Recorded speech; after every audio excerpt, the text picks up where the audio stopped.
can't believe I put pants on for this. Hello, and welcome back to... What day is it? For me, it's day 17 in quarantine. Now that I've finally had some time by myself, I thought I'd finally make my second video. I actually promised myself that I wouldn't get a haircut until I made my second video, and it's been about 3 months now, and it'll probably be another 3 months until I get another haircut. That first part was a lie, and the second was not. I've been really productive. My main goal was trying to stop climate change, and second was making the best sandwich ever. That first part was a lie, the second was not. Hello there, and I'm Chef Silva, and I'll show you how to make the perfect sandwich. We're going to start with a nice quality bun. Get a nice glob of chicken salad, and you spread that all around. Oh, it looks so good. Next, we're going to add some shredded cheese, multi-variety. And we're going to top it off with some hot sauce. This seems to be a habanero hot sauce. You don't want to put too much on, just a little drizzle just to get you going. Now we put on some trusty ketchup. You should put a lot more ketchup on other things. And now we're adding bacon bits to the top to add a little bit more protein. I like to add a little bit more chicken to my chicken salad. Some frozen tater tots. Don't mind cooking them. They just throw them right on. And yeah, they'll be good to go. And now we're going to top that with some nice Sweet Baby Ray's barbecue sauce. Not too much sauce. Never too much sauce. And we're going to put a hard sourdough pretzel on top of that. And to finish off, we're going to put a little bit of seaweed. And put the top bun on. Give it a little pat. And you're good to go. Alright, so let's give it a taste.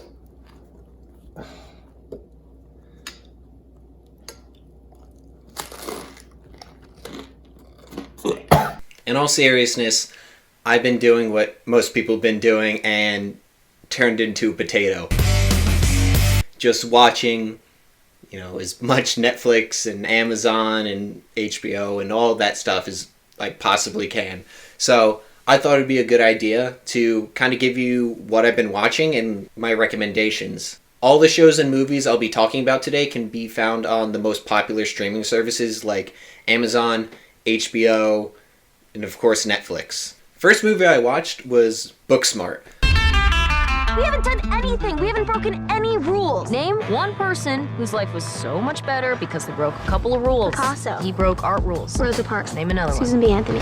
God damn it. On the eve of their high school graduation, two academic superstars and best friends realize they should have worked less and played more.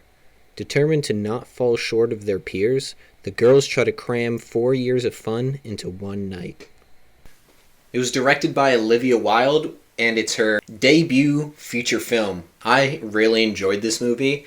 I think it's a very smart comedy. Really a lot of things you didn't expect. It is an R-rated film, but it does it in a very tasteful manner. It's not raunchy just for the sake of being shocking and whatnot. They play their jokes very smart and clever, which is the type of comedy that I really, really enjoy. Nobody knows that we are fun. We didn't party because we wanted to focus on school and get into good colleges. And it worked. But the irresponsible people who partied also got into those colleges. I'm incredible at hand jobs, but I also got a 1560 on the SATs.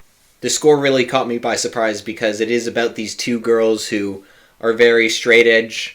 All the music that accompanies the movie is like 90s hardcore rap, which I thought was hilarious and a great addition to the comedy. It just heightens that level. The score was done by Dan the Automator, which I found out he also did the score for one of my favorite movies of all time, Baby Driver. That's a plus in my book. Overall, this was a great time, hilarious adventure, and I give it a thumbs up.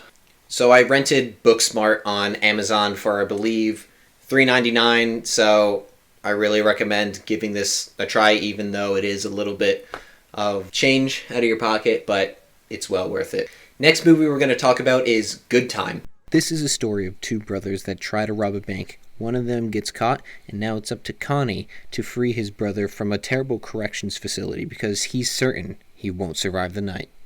You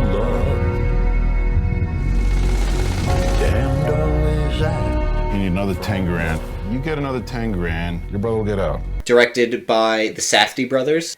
This movie is really tense.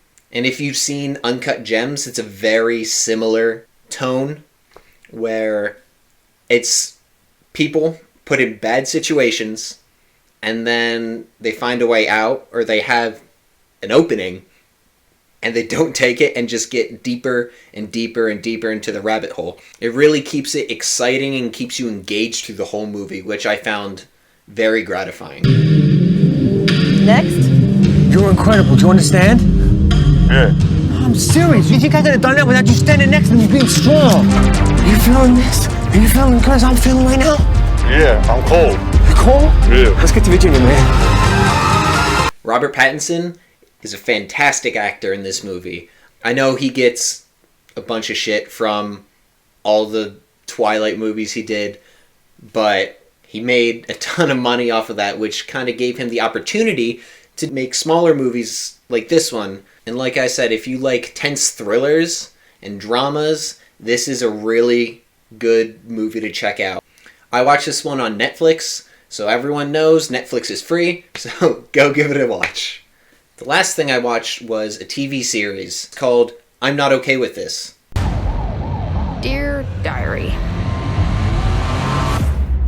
go fuck yourself. Sydney is a teenage girl navigating the trials and tribulations of high school while dealing with the complexities of her family, budding sexuality, and the mysterious superpowers that begin to awaken deep within her. It's a Netflix original. Each episode is about 20 to 30 minutes, so not too much time to finish the whole series. This series predominantly stars two of the stars from the It movies, Beth and... what's his name? Stanley, the one who wasn't in the second movie. They are both great in this. It's a very emotional series. My dad died last spring, and now everything's so different. Dear Diary, when does this get easier?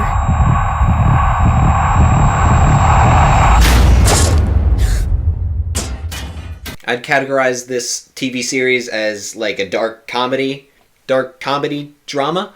It's directed by Jonathan Entelweiss, which I don't expect you to know that name, but he's the one who also did End of the Effing World. So if you do like that show, you'd probably like this show. I found this series really heartfelt and very relatable. It has these teaching moments as a kid where probably most people watching it can relate to and connect to the characters, and I find the characters themselves to be very relatable. Overall, I thought it was a good watch. It's a little longer than a movie, but it's really not going to take a lot of your time, so go give it a watch. So, like I said earlier in the video, I'm going to be watching a lot of other TV, and I actually have a I should watch movie list that I've been making my way through. So if you want to see more videos like this, like, comment, let me know. I've been watching a lot of documentaries too, so that might be the next episode that I'm planning. But if you have any suggestions, put it down in the comments, good or bad, because in this video I watched things that I thought I would like. I just like to entertain myself during this time of unlimited time. Until next time.